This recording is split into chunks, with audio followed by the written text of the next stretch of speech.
Bonjour, j'ai fait cette vidéo pour marquer mon intérêt sur la situation du Cameroun et une situation bien sûr socio-politique et peut-être au-delà. Je m'appuie sur un passage des écrits de la Bible qui dit ceci: si vous aviez la foi comme un grain de sénévé, vous seriez capable de dire à la montagne: déracine-toi, ôte-toi de là, et elle vous obéirait.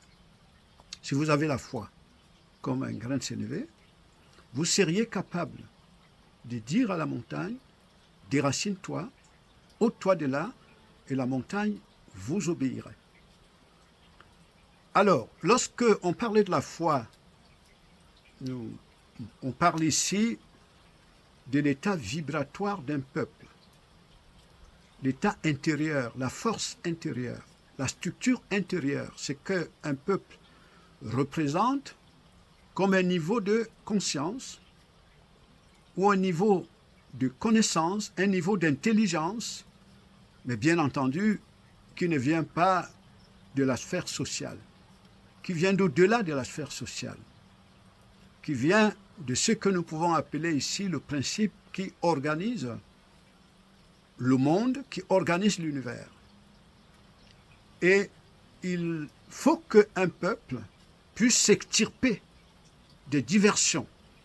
Les diversions sont des stratégies, ce sont des arsenaux que ceux qui comprennent comment fonctionne le monde, qui ont une certaine vision métaphysique du monde, comment ils opèrent pour fragiliser un peuple, pour vider un peuple de sa force énergétique, de sa puissance énergétique.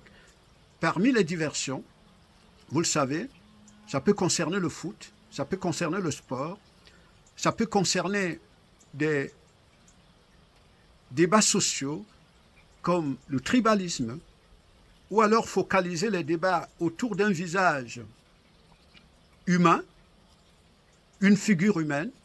Ça peut être un président, ça peut être une certaine élite, ou bien des élites. Tout cela est fait exprès, parce que sachez que ceux qui gouvernent ont des conseillers dont des stratèges. Et la plupart des temps, ces conseillers, ce sont des entités exogènes et qui ont une vision sociologique, psychologique très avancée d'un peuple et qui connaissent quelle stratégie adapter pour soumettre un peuple aux forces plus élevées que le peuple. Et parmi ces stratégies, comme je vous le disais, c'est la diversion, la stratégie de diversion constante qu'il faut créer. Ces diversions peuvent s'élargir aux inquiétudes qui se concentrent sur une certaine classe gouvernante. Et puis cette classe gouvernante, sachant très bien, parce qu'elle est en conseiller, sachant que cette diversion fragilise le peuple, ça ne permet pas au peuple de construire l'équilibre intérieur qui lui permet de pouvoir déplacer même les montagnes. Donc, on entretient cela.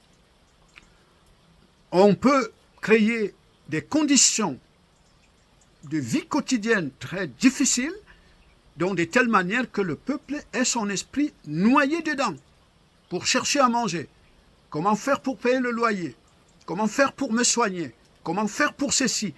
Donc ça ne permet pas au peuple de pouvoir s'élever vers les sphères intelligentes et les sphères de puissance. Et je peux vous rassurer, un peuple qui prend conscience de toutes ces stratégies et qui s'affranchit de cela comme une force, un missile qui s'affranchit du champ magnétique terrestre, qui va à la recherche de l'accumulation des énergies plus haut, rien ne pourra vous résister en face. Je peux vous assurer, un peuple peut transformer son destin, bouleverser des choses sans violence, mais en s'affranchissant des stratégies de diversion, en construisant sa force intérieure, comme cela a été souligné dans la Bible. Si votre foi est petite comme un grain de sénévé qui a vocation de s'élever, elle sera capable, vous seriez capable de dire à une montagne, ôte-toi de là et la montagne vous obéirait. Merci.